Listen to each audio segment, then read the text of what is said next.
XCOM 2 is landing on PC this February, and if you're wondering how it stacks up against XCOM Enemy Unknown and XCOM Enemy Within, here are the 4 biggest differences I've experienced while playing the game so far.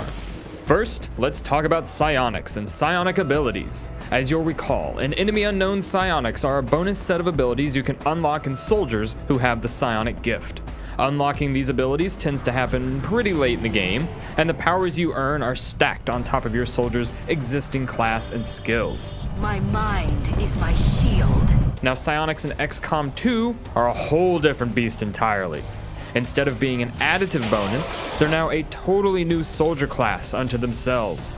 Unlocking the psychic gift still requires some research and the construction of a psi lab, but both of these things can occur very early into the campaign, much earlier than in Enemy Unknown. And the results are still just as devastating.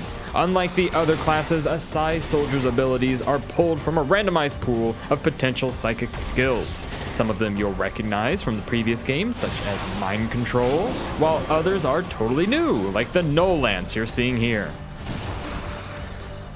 Next up, let's talk about engineers, who weren't all that special back in Enemy Unknown. The game doled engineers out at a pretty steady pace, and you really just needed them in order to build more satellite uplinks. But in XCOM 2, oh boy, engineers are your livelihood. You need as many as you can get your hands on, and you'll still never have enough. That's because engineers are now individual units that can be assigned to various jobs around the ship, whether it's clearing out junk so you can build new rooms, or increasing the ship's power output. Nearly every room in your base has a slot for an engineer assignment, so when you're starting out in XCOM 2 and you see an engineer mission pop up, take my advice and jump on it fast. New orders, Commander? Third, I want to talk about your typical mission structure in both XCOM games. Enemy Unknown almost always has you wandering through the fog of war, tiptoeing across the battlefield while trying to puzzle out where the enemy is hiding. If you're playing with the Enemy Within expansion, then the allure of meld encourages you to speed up the hunt, but typically you're playing a slow, cautious game. XCOM 2, on the other hand, does its best to hurry you through most of its missions. In the beginning, you're typically concealed, meaning you can move around the battlefield without alerting the aliens. Red exclamation icons indicate an enemy's range of vision, so as long as you avoid that, you can position your squad for the perfect ambush. At least, that's the ideal scenario. Each mission usually runs on some sort of timer, whether it's because you need to blow up a communications relay before reinforcements arrive, or hack a computer terminal before it triggers a security lockout. So while sneaking around unseen and all is fun, you still have to move fast if you want to complete your objective. We've got the objective in sight. For my final point, let's examine the high-level strategies of these games.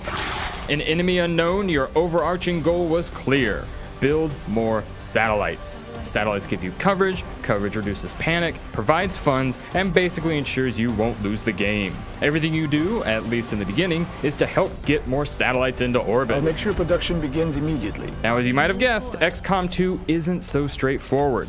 Here are the benefits provided by satellites, and I'm talking about funds, additional XCOM staff, and coverage over various parts of the world, are spread out across several different tasks. And these tasks are oftentimes competing with one another. You will run into situations where you could either send your ship to collect supplies from a disabled alien transport, or rescue a scientist who's being held captive. I know you had to make similar choices in Enemy Unknown when choosing between different abduction missions, but here the choice has a lot more weight to it, because you don't have the free influx of supplies and personnel coming from those satellites. Deciding how to prioritize your time in XCOM 2 is one of the game's biggest challenges, especially in the beginning when you're running low on, well, just about everything. And that'll just about do it for XCOM 2, folks. You can check out the show notes below for a link to the full written preview of the game.